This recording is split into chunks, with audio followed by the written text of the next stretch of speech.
ख्रिस्ता ठाई माझ्या प्रिय बंधू आणि भगिनीनो, प्रभू येशूने आम्हाला आमच्या समोर स्वतःला प्रकट करण्यासाठी पुष्कळसे कार्य केले. आम्ही प्रकाशाचे रहस्य आपण वाचतो. प्रकाशाच्या रहस्यामध्ये प्रामुख्याने आम्ही काय पाहतो पहा. प्रकाशाचे रहस्य सर्वात पहिलं रहस्य आहे, येशूने यार्देन नदीत बाप्तिस्मा घेतला. आणि बाप्तिस्मा घेतल्यानंतर काय झालं?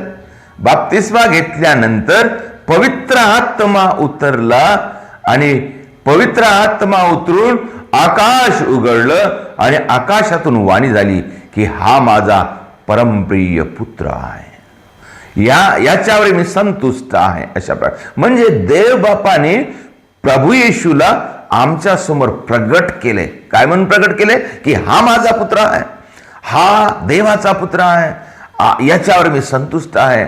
आणि आम्हाला प्रगट करून सांगत आहे की आम्ही त्याचे पालन करावं, आज्ञा पालन करावं, त्याच्यावर विश्वास ठेवावं, त्याच्या इच्छेनुसार आपण चालावं, त्याच्या आदेशानुसार आपण चालल्याने आम्हाला परमेश्वराची कृपा मिळते. कारण प्रभू येशू पित्या परमेश्वरापासून आलेला आहे. हे पित्या परमेश्वराने आम्हाला प्रगट करून गेलं. आणि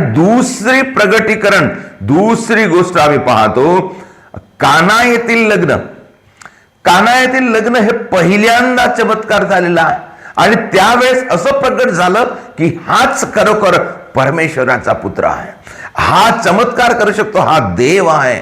आणि हा पहिला चमत्कार झाल्यामुळं आम्हाला असं प्रगट करण्यात आलं का हा देव आहे, देवाचा पुत्र आहे. आणि तेव्हा सर्व लोकांनी एवढं, आणि तोपर्यंत शिष्याने सुद्धा विश्वास ठेवलेला नव्हता. परंतु पहिल्या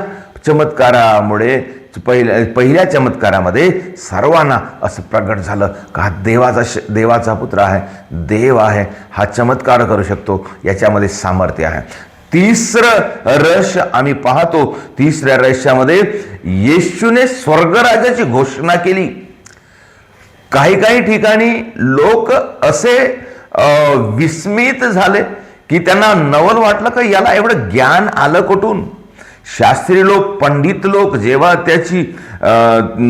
त्याचं ज्ञान ऐकत होते, त्याचं भाषण ऐकत होते, त्यांना नवल वाटत होतं का हा आहे तरी कोण. कारण तो देवाच्या शक्तीने भरलेला, देवाच्या सामर्थ्याने, अधिकाराने भरलेला, आणि तो अधिकार रूपाने सांगत होता. तो असाच सांगत नव्हता, तो अधिकाराने सांगत होता. आणि म्हणून त्यांनी काय केलं, हा कोणीतरी आहे, हे देवाचा पुत्र आहे, याच्यामध्ये शक्ती आहे, हे प्रगट झालं. आणि त्याच्यानंतर आम्ही पाहतो प्रियबंधू आणि भगिनीनो, येशूचे रूपांतरण झाले. आणि रूपांतरांच्या वेळेस सुद्धा काय झालं, रूपांतराच्या वेळेस येशूने आपल्या 3 शिष्याला सहज डोंगरावर घेऊन गेला. मग त्याच्यामध्ये असं आपण मत्तयाचे शुभवर्तमान अध्याय 17 मध्ये आम्ही वाचतो, मग 6 दिवसानंतर येशूने पेत्र, याकोब व त्याचा भाऊ योहान यांना आपणा बरोबर एका उंच डोंगरावर एकांती नेले. तेव्हा त्याचे रूप त्याच्या देखत पालटे झाले. मुख सूर्यासारखे तेजस्वी झाले आणि त्याची वस्त्रे प्रकाशसारखी शुभ्र झाली. आणि अशा प्रकारे जेव्हा डोंगरावर प्रभू येशू गेला तेव्हा त्याचे रूपांतरण झाले. आणि येशूचे शुभ्र वस्त्र त्याच्या चेहऱ्यातून प्रकाश पडत होता. आणि तेव्हा सुद्धा आकाशातून वाणी झाली की हा माझा परमप्रिय पुत्र आहे. म्हणजे आधी जेव्हा येशूचा बाप्तिस्मा झाला तेव्हा सर्व लोकांसमोर येशूने प्रगट केलं. आणि यावेळेस फक्त 3 शिष्य लोकांसमोर, म्हणजे या शिष्यांना प्रगट करत आहे, शिष्यांना असं सांगत आहे की हा माझा परमप्रिय पुत्र आहे. आणि यावेळेस वाणी कशी झाली, हा माझा परमप्रिय पुत्र आहे, मी याच्यावर संतुष्ट आहे. आणि म्हणून तुम्ही याचं ऐका असं म्हणून सांगत आहे. म्हणजे शिष्यांना खात्री करून देत आहे की हाच परमप्रिय पुत्राचा परमेश्वराचा पुत्र आहे आणि ह्याची तुम्ही ऐका. आणि अशा प्रकारे प्रगट करून शिष्यांना खात्री करून देत आहे की हा परमेश्वराचा पुत्र आहे, हा सामर्थ्यवान आहे, याचंच हा काही साधारण मनुष्य नाही, हे आमातुमासारखा मनुष्य नाही, हा देव आहे, देवाचा पुत्र आहे, अशा प्रकारे प्रगट करून दिलेला आहे. आणि त्याच्यानंतर आपण 5व्या रहस्यामध्ये आपण वाचतो, प्रिय बंधू आणि भगिनींनो, येशूने पवित्र परमप्रसादाची स्थापना केली. पवित्र परमप्रसादाची स्थापना करून त्या पवित्र परमप्रसादाच्या स्थापनेमध्ये, त्या पवित्र परमप्रसादामध्ये स्वतःची उपस्थिती त्यांनी केलेली आहे. आणि तो पवित्र परमप्रसाद आज आमच्यासोबत आहे आणि त्याच्यामध्ये स्वतः प्रभू येशू आहे.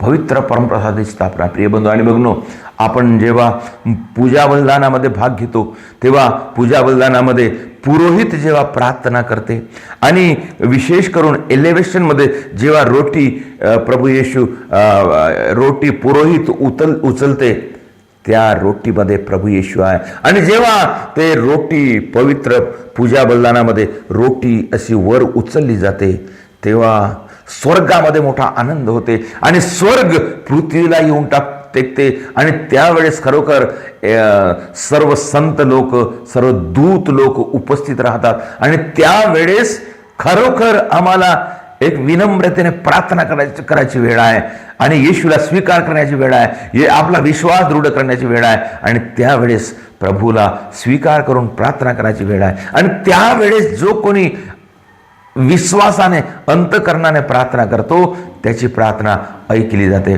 म्हणून प्रिय बंधू आणि भगिनींनो, त्याच्यामध्ये येशू आहे, असं येशू आहे प्रगट केलेलं आहे. येशू त्याच्यामध्ये उपस्थित आहे, वास्तविक प्रभू येशू त्याच्यामध्ये आहे. म्हणून अशा प्रकारे प्रिय बंधू आणि भगिनींनो, आपण प्रकाशाचे 5 रहस्य पाहतो आणि ह्या 5 रहस्याद्वारे प्रभू येशू आमच्या समोर स्वतःला प्रगट करत आहे की तो शक्तिमान आहे, तो देवाचा पुत्र आहे, तो आमच्यामध्ये उपस्थित आहे, तो चमत्कार करणारा आहे आणि त्याच्यामध्ये सामर्थ्य आहे. विश्वास ठेवूया आणि विश्वासाने आपण प्रार्थना करूया.